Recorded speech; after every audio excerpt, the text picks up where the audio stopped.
visage était pâle et les yeux écarquillés, alors que les marins américains sur le pont du destroyer USS William D. Porter voyaient le fantôme voler au-dessus d'eux.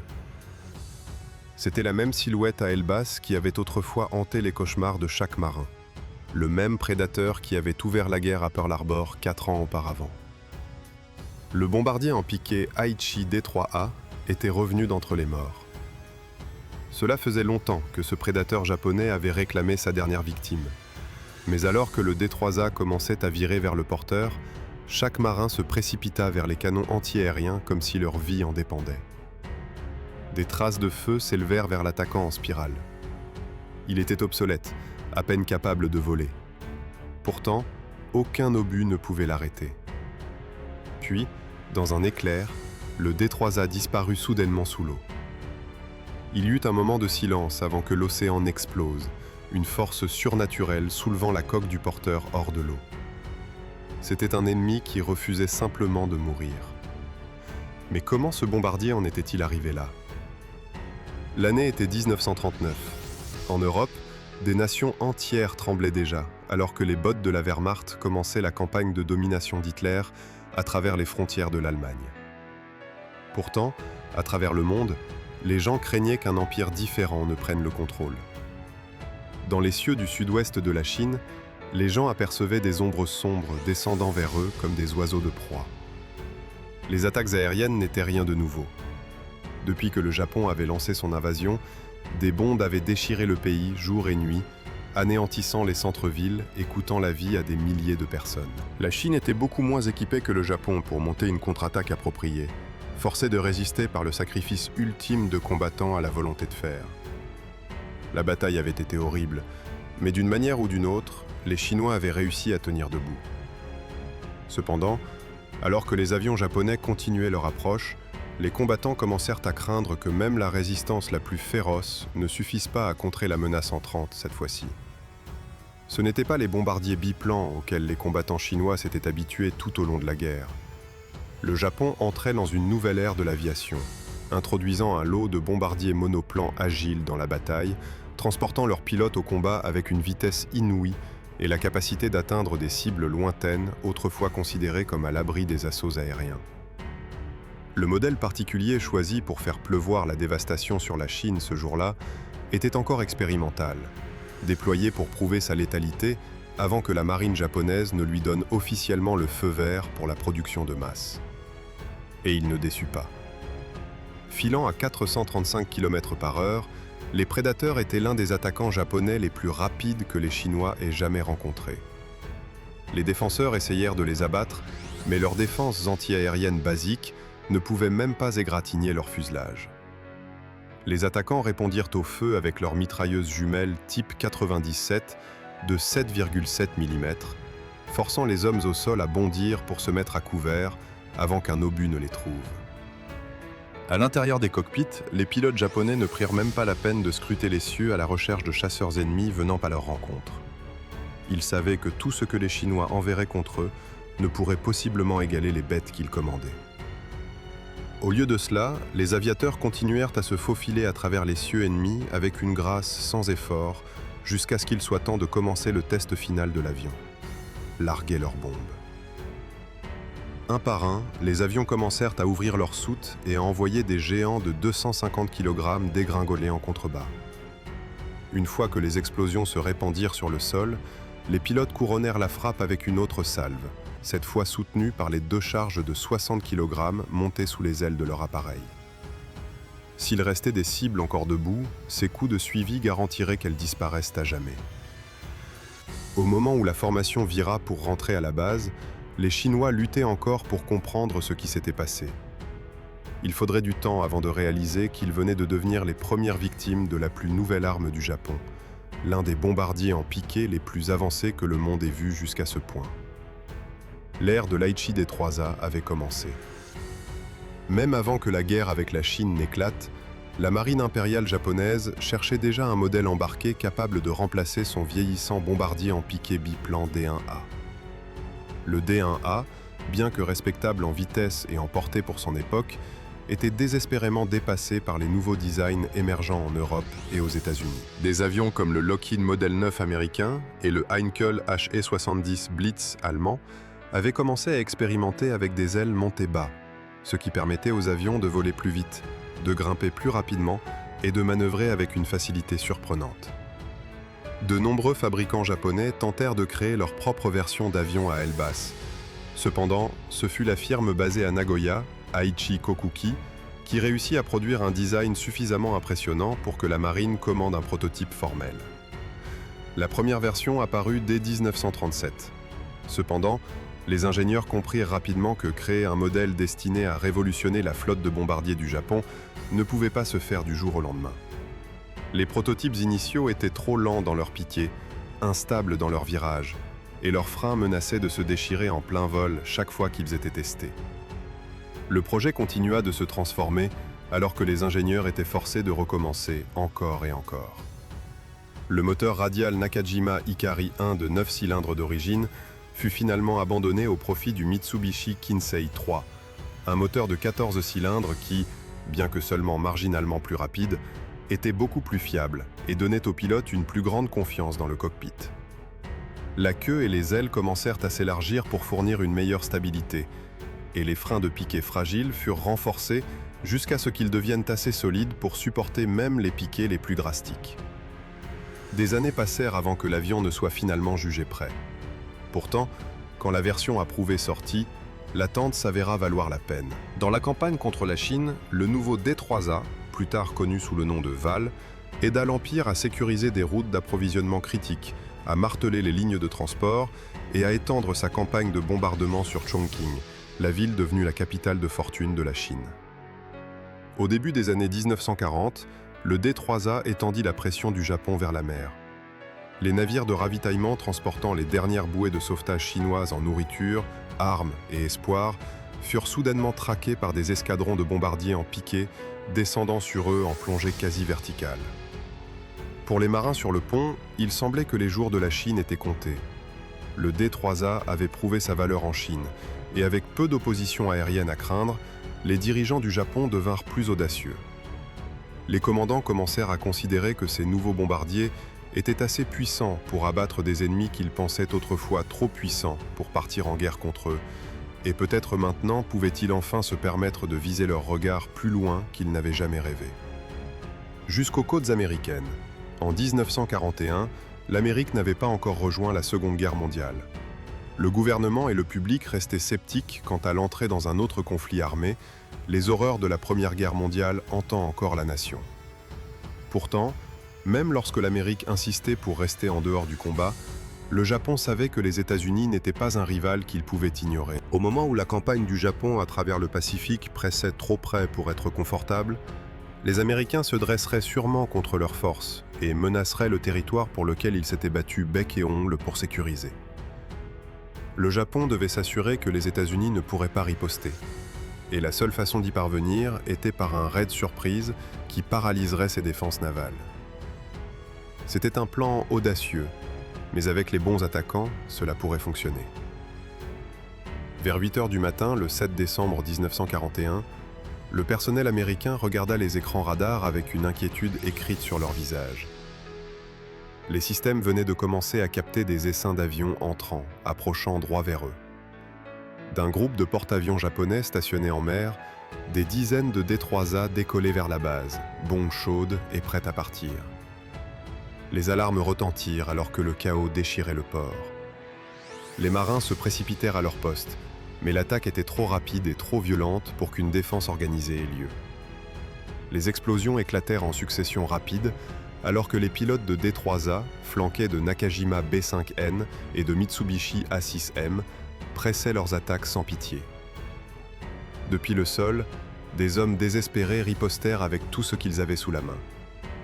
On dit que certains cadets grimpèrent même sur les toits des bâtiments, levant leurs fusils vers le ciel et tirant dans une tentative d'abattre les vagues entrantes d'attaquants avant qu'ils ne puissent larguer une autre bombe sur la base en flammes. Bien que les rapports varient sur quels navires spécifiques furent coulés par le feu du D3A pendant Pearl Harbor, certains créditent les bombardiers d'avoir aidé à la disparition de l'USS Arizona, l'un des cuirassés les plus emblématiques de la flotte. Le navire fut ciblé presque dès l'arrivée des attaquants. Des obus perforants percèrent sa coque jusqu'à ce qu'une détonation déclenche une explosion si violente que, même aujourd'hui, l'examen de l'épave n'offre aucune réponse claire sur l'emplacement précis où le coup fatal atterrit. En un clin d'œil, une grande partie de sa structure interne fut vaporisée. Ses tourelles avant et sa tour de commandement s'effondrèrent, alors que le navire se déchira, déclenchant des incendies qui brûlèrent pendant 2 jours et portèrent le nombre total de victimes à 1177 hommes. Au moment où la force de frappe japonaise se retira finalement de Pearl Harbor, les dommages à leur force avaient été minimes, l'escadron Val ne subissant apparemment que 15 pertes pendant le raid. Les Américains, cependant, avaient subi un coup catastrophique. 6 navires coulés, une douzaine d'autres lourdement endommagés, près de 200 avions détruits et des milliers de vies fauchées. C'était l'une des pires frappes que les États-Unis subiraient pendant la Seconde Guerre mondiale. Et cela n'aurait pas pu se produire sans les D3A en première ligne. Après avoir été témoins de la dévastation infligée à Pearl Harbor par les avions japonais, toutes les puissances alliées surent qu'elles ne pouvaient pas se permettre de baisser leur garde, ne serait-ce qu'une seconde. Les Britanniques, avec leurs précieuses colonies indiennes situées dangereusement près du Japon, craignaient d'être les prochains sur la liste de cibles du Val, et mobilisèrent immédiatement leurs forces navales stationnées à travers la région pour se défendre contre une frappe potentielle. Cependant, la flotte orientale britannique, sous le commandement du vice-amiral Sir James Somerville, était une ombre des puissantes forces navales gardant la mer patrie. Certains de ces avions embarqués, comme le tristement obsolète biplan Fairey Swordfish, n'avaient aucune chance contre les bombardiers japonais plus avancés. Pourtant, la flotte orientale n'avait pas d'autre option que d'affronter l'ennemi. Début 1942, le Japon avait déjà saisi Singapour, le plaçant à un jet de pierre de l'Inde. Somerville devait jouer ses cartes parfaitement. Une bataille en plein jour contre les porte-avions supérieurs du Japon signifierait sûrement l'anéantissement. Le seul espoir était de garder ses forces d'une longueur d'avance, avec des avions navals déployés en patrouille constante pour suivre les mouvements japonais. Si la position de l'ennemi pouvait être localisée, Somerville pourrait alors planifier une frappe sous le couvert de la nuit, lorsque sa flotte plus lente et plus ancienne pourrait avoir une chance de porter un coup décisif. Cependant, les Japonais savaient jouer à ce jeu tout aussi bien, et alors que Somerville manœuvrait pour les suivre, les avions de patrouille japonais faisaient de même. Les Britanniques essayèrent de cacher leur flotte en dispersant les navires vers des ports secrets et en les étalant à travers l'océan. Mais en avril, des vagues de D3A s'élevèrent dans le ciel une fois de plus, alors que les avions de reconnaissance japonais commençaient à entrer en contact avec les navires britanniques dispersés.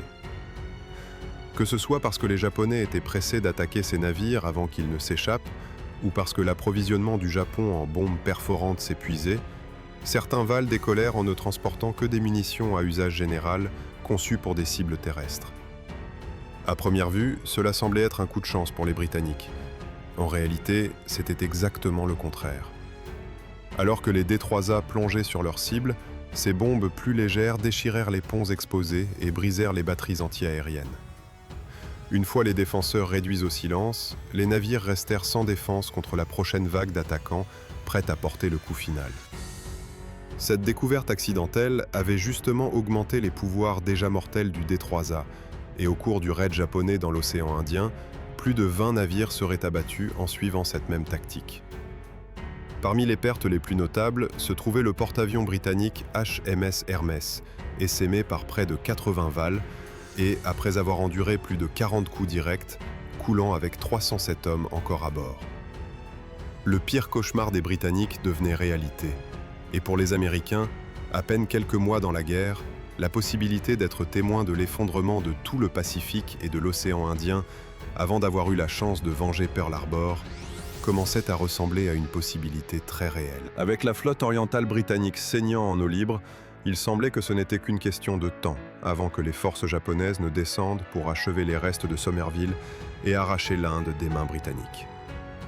Pire encore, la campagne se propageait vers l'ouest et dévalait la côte, dangereusement près de l'Australie.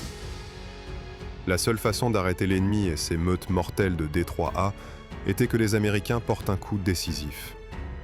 Heureusement pour les forces américaines, la marine avait une arme que les Japonais ne connaissaient pas encore. Le renseignement américain interceptait les communications japonaises depuis des mois, et à la mi-1942, la plupart des plans cryptés de Tokyo étaient soigneusement analysés par les commandants américains dans les salles de stratégie. Les dernières interceptions pointaient vers un autre coup à venir bientôt. La cible exacte n'était toujours pas claire, mais les commandants américains croyaient que le marteau tomberait près de la Papouasie-Nouvelle-Guinée, quelque part dans la mer de Corail, au large des côtes orientales de l'Australie.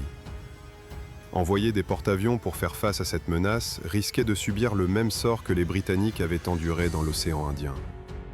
Pourtant, si le détroit A du Japon s'emparait de la région, les Alliés perdraient un centre critique pour toute contre-attaque. Avec peu de marge de manœuvre, les Américains prirent leur décision. Les porte-avions USS Yorktown et USS Lexington navigueraient vers la mer de Corail, leur pont d'envol encombré de chasseurs Grumman F-4F Wildcat, de bombardiers en piqué Douglas SBD Dauntless et d'avions lance-torpilles Douglas TBD Devastator. Les marins sur les navires ne verraient jamais les porte-avions japonais eux-mêmes, mais une fois que les premiers escadrons rugirent hors des ponts, il ne fallut pas longtemps aux pilotes pour repérer des formations rivales à l'horizon. C'étaient les mêmes prédateurs qui avaient terrorisé Pearl Harbor. Les Zero A6M embarqués, les Kate B5N et bien sûr les détestés Val D3A, des dizaines d'entre eux arrivant assoiffés de sang. Cette fois cependant, les Américains étaient déterminés à ne laisser aucun d'entre eux réclamer un seul de leurs navires. L'affrontement commença le matin du 8 mai.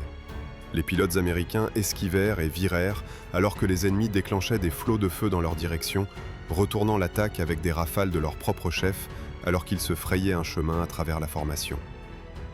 Bien que les aviateurs américains étaient impatients d'abattre autant d'attaquants que possible, ils savaient que la seule vraie façon de sécuriser la victoire était de riposter contre les porte-avions japonais d'où venaient ces chasseurs. Mais les cieux étaient denses de nuages, et il était presque impossible pour les pilotes de localiser la position de la flotte ennemie. Pourtant, des escadrons de SBD Dauntless américains pressèrent. Ils poussèrent à travers la brume, se faufilant entre les formations ennemies, plongeant dans la couverture des nuages, puis redescendant dans leur chasse aux porte-avions. Pendant un moment, cela sembla une mission impossible.